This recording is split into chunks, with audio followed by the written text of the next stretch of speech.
എറണാകുളം. ഇതിൻ്റെ ഒരു പ്രത്യേകത, അഡ്വക്കേറ്റ് ജനറൽ ഓഫീസിൽ കിട്ടിയാൽ നിങ്ങൾ എറണാകുളത്ത് തന്നെ ജോലി ചെയ്യേണ്ടി വരും. ഇപ്പോൾ സെക്രട്ടേറിയറ്റിൽ കിട്ടിയാൽ പോലും. പക്ഷേ എന്നാൽ വിജിലൻസ് ഡിപ്പാർട്ട്മെന്റിലേക്ക് വരുമ്പോൾ നമുക്കവിടെ ഇത്രയും 7, 8, 9. ഹലോ ഫ്രണ്ട്സ്, ഞാൻ അനിൽകുമാർ. എല്ലാവർക്കും നമസ്കാരം. സെക്രട്ടേറിയറ്റ് അസിസ്റ്റന്റിനെ പറ്റി, അതായത് ഓഡിറ്റർ കം അസിസ്റ്റന്റ് തസ്തികയെ പറ്റി നമ്മൾ നേരത്തെ ഒരു വീഡിയോ അപ്ലോഡ് ചെയ്തിരുന്നു. ഡിസംബറിൽ നോട്ടിഫിക്കേഷൻ വരുമെന്ന കാര്യത്തിൽ ആർക്കും സംശയമില്ല. 2025 മാർച്ച് ഏപ്രിൽ മാസത്തോടു കൂടി നമ്മൾ ഇതിൻ്റെ പ്രിലിമിനറി പരീക്ഷ പ്രതീക്ഷിക്കുകയുമാണ്. ഈ സാഹചര്യത്തിൽ ഈ തസ്തികയുടെ വിശദാംശങ്ങൾ വ്യക്തമാക്കിക്കൊണ്ടുള്ളൊരു വീഡിയോ എൻട്രി ആപ്പ് അപ്ലോഡ് ചെയ്തിരുന്നു. പക്ഷേ ആ വീഡിയോയിലുള്ള കമൻസിൽ ഉദ്യോഗാർത്ഥികൾ കൂടുതൽ അറിയാൻ താല്പര്യം പ്രകടിപ്പിച്ച ഒരു വസ്തുതയുണ്ട്. അതായത് ഇവിടെ PSC എങ്ങനെയാണ് ഡിപ്പാർട്ട്മെൻറ്റുകൾ അലോട്ട് ചെയ്യുക, സെക്രട്ടേറിയറ്റ്, PSC തുടങ്ങിയ ഡിപ്പാർട്ട്മെൻറ്റുകൾ തന്നെ ഞങ്ങൾക്ക് ലഭിക്കുവാൻ എന്തെങ്കിലും മാർഗമുണ്ടോ, ഓരോ ഡിപ്പാർട്ട്മെൻറ്റുകളിലേക്കും നിയോഗിക്കപ്പെടുമ്പോൾ അവിടെ പ്രൊമോഷൻ സ്കോപ്പിലുണ്ടാകുന്ന വ്യത്യസ്തത എന്താണ്, ഇങ്ങനെയുള്ള കാര്യങ്ങളാണ് ചോദിച്ചിരുന്നത്. തീർച്ചയായും ആ ചോദ്യങ്ങൾക്കുള്ള ഒരു മറുപടിയാണിത്. അവിടെ എന്താണ് മാറ്റങ്ങൾ എന്ന കാര്യം ഇവിടെ വ്യക്തമാക്കപ്പെടുകയാണ്. ഡിപ്പാർട്ട്മെൻറ്റുകളെ പറ്റി ഇവിടെ വ്യക്തമാക്കുകയാണ്. നോക്കൂ, അസിസ്റ്റന്റ് കം ഓഡിറ്റർ എന്ന ഈ തസ്തികയുടെ യോഗ്യത ഡിഗ്രിയാണ് എന്ന കാര്യത്തിൽ നിങ്ങൾക്ക് സംശയമില്ല. പക്ഷെ നമ്മളിവിടെ പ്രതിപാദിക്കുന്നത് യോഗ്യതയോ വയസ്സോ മറ്റു കാര്യങ്ങളോ ഒന്നുമല്ല, ഡിപ്പാർട്ട്മെൻറ്റുകളാണ്. 6 ഡിപ്പാർട്ട്മെൻറ്റുകളിലേക്കാണ് ഇവിടെ നിയമനം നടക്കുക. 6 ഡിപ്പാർട്ട്മെൻറ്റുകൾ. ഈ 6 ഡിപ്പാർട്ട്മെൻറ്റുകളെ പറ്റി നിങ്ങൾക്ക് ഒരുപക്ഷെ ഏകദേശ ധാരണ ഉണ്ടാകാം. അവിടെ ഗവൺമെൻറ് സെക്രട്ടേറിയറ്റ് ഉണ്ട്, കേരള പബ്ലിക് സർവീസ് കമ്മീഷൻ ഉണ്ട്, അഡ്വക്കേറ്റ് ജനറൽ ഓഫീസ് എറണാകുളം ഉണ്ട്, ലോക്കൽ ഫണ്ട് ഓഡിറ്റ് ഉണ്ട്, വിജിലൻസ് ട്രിബ്യൂണൽ ഉണ്ട്, special judge and enquiry commissioner office ഉണ്ട്. ഈ 6 ഡിപ്പാർട്ട്മെൻറ്റുകളിലും നമ്മൾ നിയമനം കിട്ടിച്ചെന്ന് കഴിഞ്ഞാൽ എപ്പോഴും എല്ലാവരും നോക്കുന്നൊരു കാര്യമാണ്, അവിടെ ഞാൻ റിട്ടയർ ചെയ്യുമ്പോൾ എനിക്ക് ഏത് പദവിയിൽ റിട്ടയർ ചെയ്യാൻ കഴിയും, അവിടെ ഓരോ പ്രൊമോഷനിലും എനിക്ക് മോണിറ്ററി ബെനിഫിറ്റ് ഉണ്ടാകുമോ എന്ന കാര്യങ്ങളൊക്കെ ചിന്തിക്കുക സ്വാഭാവികമാണ്. നമുക്ക് ഈ ഓരോ ഡിപ്പാർട്ട്മെൻറ്റുകളിലെയും പ്രൊമോഷൻ സാധ്യതകൾ പറയുമ്പോൾ അവിടെ വ്യത്യസ്തമാണ്. അങ്ങനെ ഓരോ ഡിപ്പാർട്ട്മെൻറ്റിലൂടെയും കടന്നുപോയിക്കൊണ്ട് അവിടുത്തെ പ്രൊമോഷൻ സ്കോപ്പ് എങ്ങനെയാണ് എന്ന് നമുക്ക് ആദ്യം വിലയിരുത്താം. അതിനുശേഷം PSC ഇത് എങ്ങനെയാണ് അലോട്ട്മെൻറ്റ് നടത്തുന്ന കാര്യവും വ്യക്തമാക്കാം. നോക്കൂ, ഇതിനെ സംബന്ധിച്ചിടത്തോളം നിങ്ങൾ ഏത് ഡിപ്പാർട്ട്മെൻറ്റിൽ ജോയിൻ ചെയ്താലും നിങ്ങൾക്ക് ഇപ്പോഴത്തെ സാഹചര്യത്തിൽ തുടക്കത്തിൽ കിട്ടുക നിങ്ങൾ അസിസ്റ്റന്റ് എന്ന പോസ്റ്റിലോ ഓഡിറ്റർ എന്ന പോസ്റ്റിലോ ആയിരിക്കാം നിങ്ങൾ നിയമിക്കപ്പെടുക. അവിടെ നിങ്ങൾക്ക് അനുവദിക്കപ്പെടുന്ന സാലറി 39,300, 83,000 എന്ന കാര്യത്തിൽ ഒരു സംശയമില്ല. അവിടെ ബേസിക് പേ ആയ 39,300, DA ആയ 4,716, ഇപ്പോൾ 12%. ഇതിൽ വർധനമുണ്ടാകും. ഇപ്പോൾ നിലവിൽ അപ്ഡേറ്റ് ചെയ്തുകൊണ്ട് അത് നൽകിയാൽ ഏകദേശം 20-ന് മുകളിലേക്ക്, 22-ന് മുകളിലേക്ക് ഈ ശതമാനം ഉയരും എന്നുള്ള കാര്യത്തിൽ സംശയമില്ല. HRA 3,930 രൂപയാണ്. അങ്ങനെ ടോട്ടൽ ഏത് ഡിപ്പാർട്ട്മെൻറ്റിൽ നിങ്ങൾ കയറിയാലും 47,490 രൂപയായിരിക്കും നിങ്ങൾക്ക് ശമ്പളമായി ലഭിക്കുക. ഈ DA ഉയരാനാണെങ്കിൽ ഇത് 55,000 വരെ ആകാനുള്ള സാധ്യത ഉണ്ട്, ഇപ്പോൾ നിലവിലുള്ള DAയുടെ ക്രമം അനുസരിച്ച് തന്നെ. കാരണം കുറേ DA എന്ന് പറയുന്നത് കേരള സർക്കാർ പെൻഡിങ്ങിൽ വെച്ചിരിക്കുകയാണ്. പക്ഷേ തുടർന്ന് മുന്നോട്ട് പോകുമ്പോൾ, ഇപ്പോൾ എല്ലാവരും പ്രവേശിക്കുന്നതിൽ തന്നെയാണെങ്കിലും തുടർന്ന് മുന്നോട്ട് പോകുമ്പോൾ വിവിധ ഡിപ്പാർട്ട്മെൻറ്റുകളിൽ ജോലി ചെയ്യുന്നവരുടെ ശമ്പളത്തെ സംബന്ധിച്ച് വളരെയധികം വ്യത്യാസമുണ്ടാകാം. അതായത് നിങ്ങൾക്ക് പ്രൊമോഷൻ ഓരോ പോസ്റ്റിലും ഓരോ ഡിപ്പാർട്ട്മെൻറ്റിലും എത്ര വർഷം ഇരിക്കുമ്പോഴാണ് കിട്ടുന്നത്, എത്ര പ്രൊമോഷൻ കിട്ടുന്നുണ്ട് എന്നതിനെ അടിസ്ഥാനമായിരിക്കും മുന്നോട്ടുള്ള നിങ്ങളുടെ സാലറിയിലെ വർധനവ്. നോക്കൂ, അസിസ്റ്റന്റ് ഓഡിറ്റർ, അതിൽ 2 ഡിപ്പാർട്ട്മെൻറ്റുകൾ ഗവൺമെൻറ് സെക്രട്ടേറിയറ്റിലും കേരള പബ്ലിക് സർവീസ് കമ്മീഷനിലും ഏകദേശം ഒരേപോലെയുള്ള പ്രൊമോഷൻ സാധ്യതകളാണുള്ളത്. നമുക്ക് ആദ്യം ആ 2 ഡിപ്പാർട്ട്മെൻറ്റുകളെ പറ്റി പറഞ്ഞിട്ട് പിന്നെ ഓരോ ഡിപ്പാർട്ട്മെൻറ്റിനെ പറ്റിയും പ്രത്യേകം ഞാൻ പറഞ്ഞു തരാം. ഇവിടെ government secretariat, Kerala public service commission. നോക്കൂ, ഒരു ചെറിയ വ്യത്യാസം മാത്രമേ ഇവിടെയുള്ളൂ. പോസ്റ്റ് എല്ലായിടവും തുടങ്ങുന്ന അസിസ്റ്റന്റ്, ലോക്കൽ ഓഡിറ്റിൽ വരുമ്പോൾ മാത്രം ഓഡിറ്റർ എന്ന പേരിൽ തുടങ്ങും. അസിസ്റ്റന്റ് 39,300, 83,000. ഇവിടെ സാലറി സ്കെയിൽ കിടക്കുന്നുണ്ട്, അത് ഞാൻ തുടർന്ന് വായിക്കുന്നില്ല, നിങ്ങൾക്ക് സമയനഷ്ടം ഉണ്ടാക്കുമെന്നുള്ളത് കൊണ്ട്. അസിസ്റ്റന്റ് കേഡറിൽ തുടങ്ങി, പിന്നെ senior grade assistant, assistant section officer. ഇവിടെ വരുമ്പോഴത്തേക്ക് ഗസറ്റഡ് കേഡർ കഴിയും, 3 പ്രൊമോഷൻ കഴിയുമ്പോൾ. പിന്നെ സെക്ഷൻ ഓഫീസർ എന്ന 51,400, 1,10,300 എന്ന സ്കെയിലാണ്. ഇവിടെ മുതൽ ഗസറ്റഡ് കേഡറാണ്. Section officer higher grade, under secretary higher grade, deputy secretary, joint secretary, additional secretary, special secretary. ഇതാണ് പ്രൊമോഷൻ സ്കോപ്പ്. അപ്പോൾ ചിലരൊക്കെ ഇപ്പോഴേ വിമർശനാത്മകമായി പറയുമോ എല്ലാവർക്കും സെക്രട്ടറി പറ്റില്ല, ഒരാൾ മാത്രമാണ് അവിടെ സെക്രട്ടറി ആയിട്ടുള്ളത്. അപ്പോൾ സെക്രട്ടറി ആകുന്ന എല്ലാവരും സെക്രട്ടറി ആകണമെന്നില്ല. വളരെ നേരത്തെ ജോലിയിൽ പ്രവേശിക്കുന്ന ചിലരെ സംബന്ധിച്ച് ആകാൻ പറ്റുന്ന ഒരു സുവർണമായ അവസരം മാത്രമാണ് ഈ സെക്രട്ടറി പോസ്റ്റ് എന്ന് പറയുന്നതും ഈ സ്പെഷ്യൽ സെക്രട്ടറി പോസ്റ്റ് എന്ന് പറയുന്നതും. സെക്രട്ടറി, സ്പെഷ്യൽ സെക്രട്ടറി പോസ്റ്റുകളെ സംബന്ധിച്ച് മാത്രമാണ് ഈ നമ്മൾ പറയുന്ന ഗവൺമെൻറ് സെക്രട്ടേറിയറ്റും PSC തമ്മിൽ വ്യത്യാസമുള്ളത്. സ്പെഷ്യൽ സെക്രട്ടറി എന്ന് പറയുന്നത് ഗവൺമെൻറ് സെക്രട്ടേറിയറ്റിലെ ഒരു തസ്തികയാണ്. അതിന് പകരം PSCയിലെ തസ്തിക സെക്രട്ടറി എന്നാണ് അറിയപ്പെടുക. ഇപ്പോൾ ഗവൺമെൻറ് സെക്രട്ടേറിയറ്റ് ചെല്ലുമ്പോൾ സ്പെഷ്യൽ സെക്രട്ടറി കഴിഞ്ഞ് പിന്നെ സെക്രട്ടറി പോസ്റ്റാണ്. പക്ഷേ ആ സെക്രട്ടറി പോസ്റ്റ് പിന്നെ അവിടെ ജോലി ചെയ്യുന്നത് അവിടെ IAS ഉദ്യോഗസ്ഥരാണ്. അപ്പോൾ ഇത് മനസ്സിലാക്കുമ്പോൾ നിങ്ങൾക്ക് PSC സെക്രട്ടേറിയറ്റ് എന്നിവിടങ്ങളിലെ പ്രൊമോഷൻ സ്കോപ്പ്, പ്രൊമോഷൻ്റെ ആ ഒരു രീതി ഒരേ രീതിയിലാണെന്ന് മനസ്സിലാക്കാൻ കഴിയും. അടുത്തതായി നമ്മൾ വരുന്നത് അഡ്വക്കേറ്റ് ജനറൽ ഓഫീസ് എറണാകുളം. ഇതിൻ്റെ ഒരു പ്രത്യേകത, അഡ്വക്കേറ്റ് ജനറൽ ഓഫീസിൽ കിട്ടിയാൽ നിങ്ങൾ എറണാകുളത്ത് തന്നെ ജോലി ചെയ്യേണ്ടി വരും. ഇപ്പോൾ സെക്രട്ടേറിയറ്റിൽ കിട്ടിയാൽ പോലും സെക്രട്ടേറിയറ്റ് തിരുവനന്തപുരത്താണെങ്കിലും നമുക്ക് ഡെപ്യൂട്ടേഷനൊക്കെ വാങ്ങി മറ്റ് ജില്ലകളിലേക്കൊക്കെ വരാൻ കഴിയും. PSCയിലാണെങ്കിൽ അവിടെ ഹെഡ് ഓഫീസുണ്ട്, ഡിപ്പാർട്ട്മെൻറ്റൽ ടെസ്റ്റിൻ്റെ ഓഫീസുണ്ട്, അതുപോലെ തന്നെ എല്ലാ ജില്ലകളിലും ഓഫീസുണ്ട്. കൊല്ലത്തൊരു റീജിയണൽ ഓഫീസുണ്ട്, എറണാകുളത്തൊരു റീജിയണൽ ഓഫീസുണ്ട്, കോഴിക്കോട് റീജിയണൽ ഓഫീസുണ്ട്. അപ്പോൾ ഈ ഓഫീസുകളിലേക്കൊക്കെ മാറി മാറി വരികയും നമ്മുടെ ജില്ലയിൽ വരികയും ഇടയ്ക്ക് തിരുവനന്തപുരത്ത് പോയി ജോലി ചെയ്യേണ്ടി വരികയും ഒക്കെ ചെയ്യുന്ന ഒരു സാഹചര്യം നിങ്ങൾക്ക് എവിടെ ഉണ്ടാകും? PSCയിലും ഉണ്ടാകും. പക്ഷെ അഡ്വക്കേറ്റ് ജനറൽ ഓഫീസിൽ വന്നു കഴിഞ്ഞാൽ കൊച്ചിക്കാരാണെങ്കിൽ എറണാകുളംകാരാണെങ്കിൽ പരമസുഖമാണ്, അവിടെ തന്നെ നിങ്ങൾക്ക് ജോലി ചെയ്യാം. നമുക്ക് അവിടുത്തെ പ്രൊമോഷൻ സ്കോപ്പ് ഒന്ന് നോക്കാം. പ്രൊമോഷൻ സ്കോപ്പിൽ സെക്രട്ടേറിയറ്റ് PSCയോട് ഏകദേശം കിടപിടിക്കുന്ന ഒരു ഡിപ്പാർട്ട്മെന്റ് തന്നെയാണ് അഡ്വക്കേറ്റ് ജനറൽ ഓഫീസ്. കാരണം അസിസ്റ്റന്റ് തുടങ്ങുന്നു, senior grade assistant, assistant section officer, section officer, section officer higher grade, പിന്നെ under secretary higher grade, deputy secretary, joint secretary.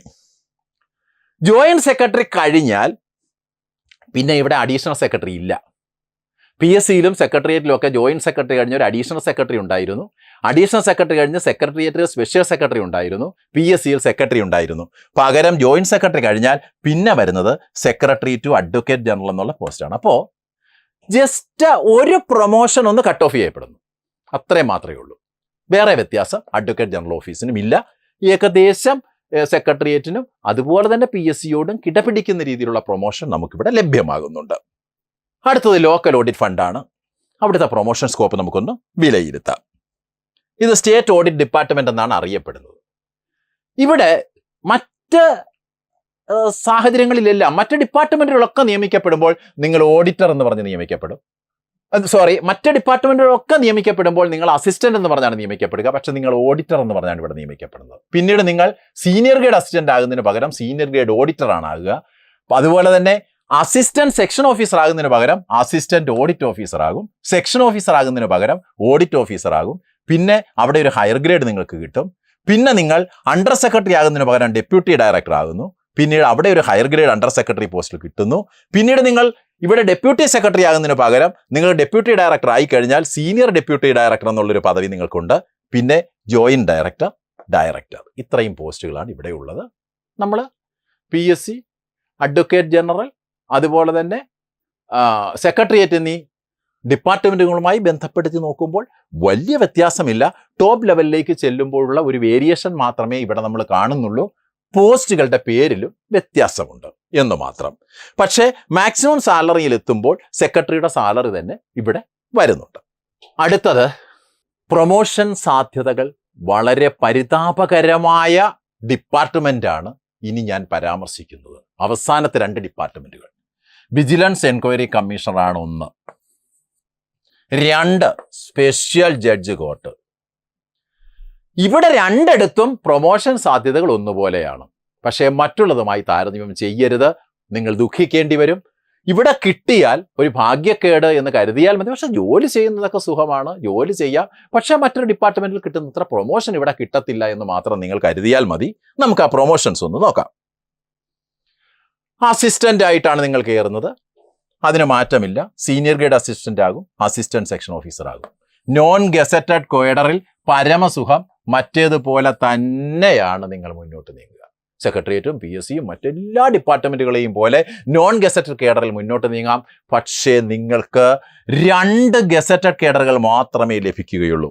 ഇതിൻ്റെ വ്യത്യാസം അറിയണമെങ്കിൽ നേരത്തെയുള്ള തസ്തികകളിലേക്ക് നമ്മളൊന്ന് കടന്ന് ചെന്നേ മതിയാകൂ. അവിടെ എത്രമാത്രമാണ് നമുക്ക് ഗസറ്റഡ് പോസ്റ്റുകളൊക്കെ ലഭ്യമായത്. ഒന്ന് ശ്രദ്ധിക്കൂ, ഗസറ്റഡ് പോസ്റ്റുകളുടെ പ്രളയമായിരുന്നു അവിടെ, ഇല്ലേ? ഇവിടെ സെക്രട്ടേറിയറ്റ് PSCയിലേക്ക് വന്നപ്പോൾ 3 ഇത് കഴിഞ്ഞിട്ട് 1, 2, 3, 4, 5, 6, 7, 8, 9 ഗസറ്റഡ് പോസ്റ്റുകൾ കിട്ടി. അതാണ് ഇതിനെ ആകർഷണീയമാക്കിയത്. കാരണം ഇത്രമാത്രം പ്രൊമോഷൻസ് വേറെ ഗവൺമെൻറ് ഡിപ്പാർട്ട്മെൻറ്റുകളിൽ ഒന്നും ലഭ്യമാകുന്നില്ല എന്നൊരവസ്ഥ വന്നു.